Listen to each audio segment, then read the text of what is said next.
you had a time machine and you went back exactly 1 year from today, broke into my room and gave me the option between watching a post-classic Simpsons episode or jamming forks into my eyes, I'd probably say, ew, yuck, I'll take the crab juice. For most of my adult life, I've been what some people like to call a Simpsons purist, which is pretty much just my way of saying that I'm a closed-minded douche who rarely watches anything past season 8. We're a fragile bunch, us purists, very easily spooked. We're absolutely terrified of consuming even a few seconds of anything past the Bill Oakley and Josh Weinstein era. But, as some of you already know from my last video, as I got older, I started to become a little bit of a season 9 apologist.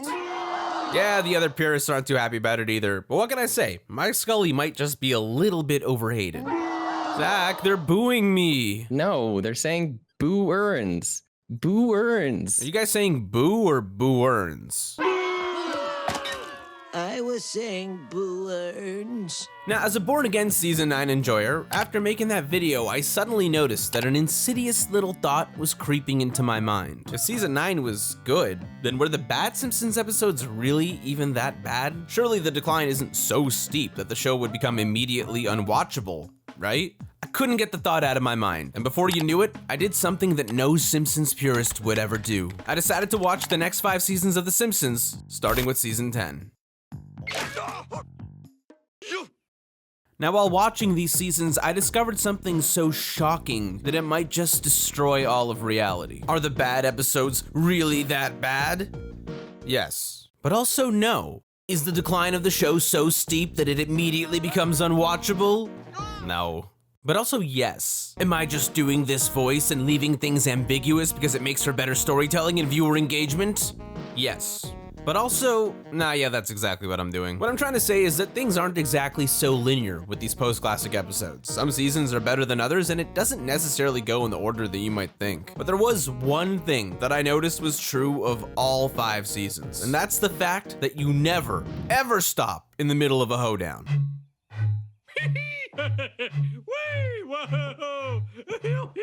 That and also the show was less funny. You ever hear the term zombie Simpsons? I always saw it thrown around in comment sections, but never really knew where it came from because I always stuck to my side of town. But I think I get it now. Because as I watched these seasons, I started noticing these episodes where almost everything felt exactly like it was from the golden age. The story was good, the characters were on point, the hand-drawn art style tickled my nostalgia. These were basically the silver age at its best. But then the jokes didn't land. They just weren't that funny. And for a purist like me, when the show isn't funny, it's like you're watching an alternate reality version of The Simpsons or something. Everything is teed up perfectly for a great episode, but then it just doesn't pull through like you're expecting it to. It's jarring. Now, that doesn't mean that the show wasn't funny at all. There are still solid jokes in almost every episode and tons of quotes that have stood the test of time. If you ever get into trouble, all you need to do is... Feels like I'm wearing nothing at all.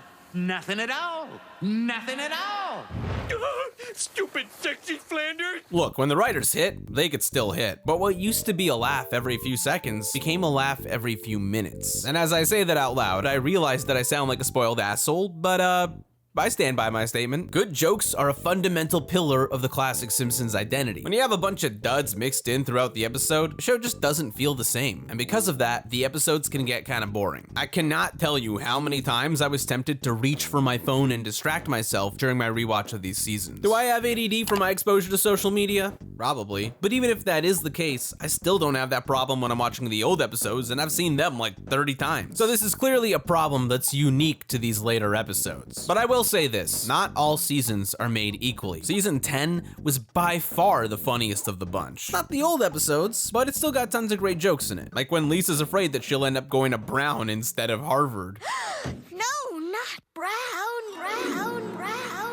You're saying brown an awful lot. Are you okay? Come to think of it, that episode in general is very good. But the problem with these later seasons is not just the lack of funny. It gets worse. These seasons are also when the characters start to change. I'd say this starts to become extremely noticeable from season 11 onwards. That's where jerk-ass Homer really kicks into full gear, and we start to see the flanderization of Lisa and Marge. Lisa seems to get less wise and more preachy, while Marge progressively morphs into a background nagging sound. And Jerk-Ass Homer, I mean, do we really need to discuss Jerk-Ass Homer? He's stupider, crazier, more destructive than ever, and he loses all of the qualities that made him endearing. All for Homer. All for Homer. It's painful to watch at times, and it changes the entire tone of the show to the point where it starts to feel like a completely different animal. But believe it or not, it still gets worse. It's not just the characters that go downhill, it's the stories too. An episode from this era of The Simpsons goes a little something like this. Start with a strong and interesting premise, take a sharp left turn right before the second act, go nowhere with the story, and by the third act, slap on an ending that barely makes any sense. You'd be amazed at how lazy the writers could be during the tail end of the Mike Scully era. Like seriously, this is unironically how one of the episodes ends. I know it seems far-fetched, even insulting to your intelligence, but there's a simple and highly satisfying explanation. You see... Hey, everybody! Surf's up! Cowabunga! Probably should have seen this coming back in season 9. But it's not even just the laziness that leads to this type of writing. It's a fundamental shift in how they wrote the show. The focal point moved away from grounded character stories and towards isolated gags, which means that instead of relying on character motivations and relationships to move the plot forward, they're relying on jokes. And everything that happens in the plot is just there to set up the next joke. For example, take the episode Little Big Mom from season 11. It goes from The Simpsons skiing to a story about Lisa replacing Marge to Bart and Homer thinking they have leprosy and getting shock therapy on a Caribbean island.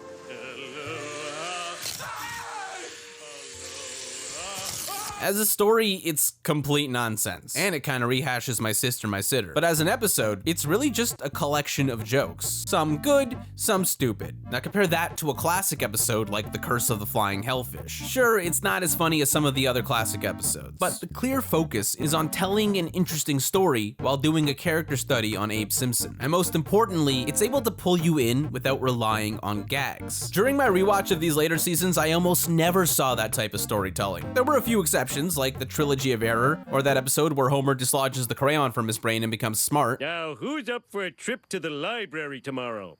Notice I no longer say library or tamari. It's a good episode, really. But an episode like that is few and far in between, and it's the kind of thing that you just won't be seeing much of after season 10.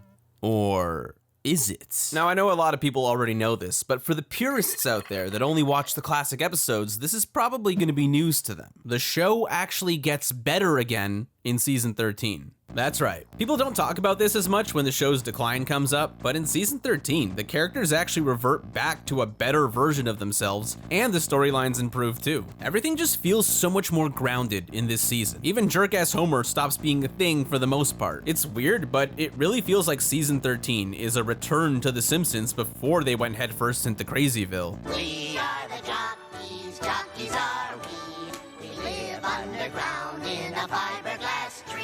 I'd honestly say that it straight up feels like the sequel to season 10, and here's my guess for why that happened. Season 11 and 12 were the gas leak seasons. Yeah, that was when the gas leak happened. I don't even watch Community, but I know that's from Community. Okay, seriously, here's the real reason why it happened. Season 10 was the first season that Mike Scully had full run over, and because it was still so close to the golden age, it ended up being a mix between the old Simpsons style and his new zany style. But in season 13, Al Jean returned as the showrunner after the first 5 episodes, and he injected his old style back into the show while still keeping a lot of the momentum from Scully's zany years. The end result is that both seasons feel very similar, even though they're actually pulling in completely opposite directions. If you want to see a good example of what I mean, check out episodes like She of Little Faith, Sweet and Sour Marge, Jaws Wired Shut, The Lastest Gun in the West, The Old Man in the Key, Little Girl in the Big Ten, I Am Furious Yellow, and others that I don't feel like mentioning right now. But sadly, the promise of a return to form doesn't last very long. Things start to go downhill again with season 14 very fast. It does keep up with the better story writing, but the good jokes are even fewer and further between than before. And for some reason, the writers try to get extra edgy in season 14, but it always feels like they're just being edgy for the sake of being edgy. This is Kent Brockman with a special live report from the headquarters of crusty opponent John Armstrong. How can I prove we're live?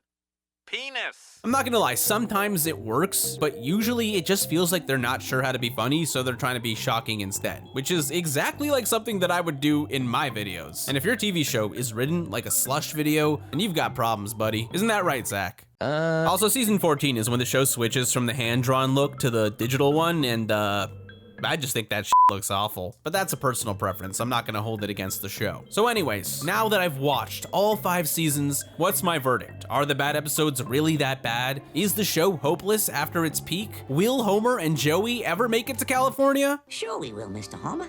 Sure we will. Honestly, if you're a Simpsons purist, you probably aren't going to like watching all 5 of these seasons. Even though they do have their moments, you'll most likely find it challenging to get through the whole thing. So if you are a purist that's interested in branching out, my recommendation would be to watch season 10 and season 13 and a select few episodes from the other seasons. Specifically these episodes that I have up on the screen right now, that I'm just keeping up there so that you don't have to get off your ass and click the pause button. You lazy bastards. Also, I know it's already on the list, but it needs to be said, season 12's Treehouse of Horror episode is one of the best of all time. Seriously, the dolphins, the horoscope, it's so good. Just go watch it. But to anyone who is a little more flexible with their Simpsons viewing, I'd say that you'll probably still enjoy these seasons. They're definitely still entertaining. If there's one thing that I could say about The Simpsons is that its peak was so good that even when it gets knocked down a few pegs, it's still a very good show. You'll still find your fair share of funny gags, heartfelt moments, and seriously clever concepts like you did in the classic episodes. They just won't be as plentiful as they used to be. If that sounds like something you're okay with, then these seasons are right for you. If not, then I'd just stick to the classics and forget that we ever had this conversation. But as you walk away from this video, I do want you to always remember one thing. No matter how bad the show gets, or who takes over as the showrunner, or which voice actors die, or what China will do when they eventually own the rights to the IP, as long as humans can still consume media in some way, shape, or form, they'll never stop The Simpsons.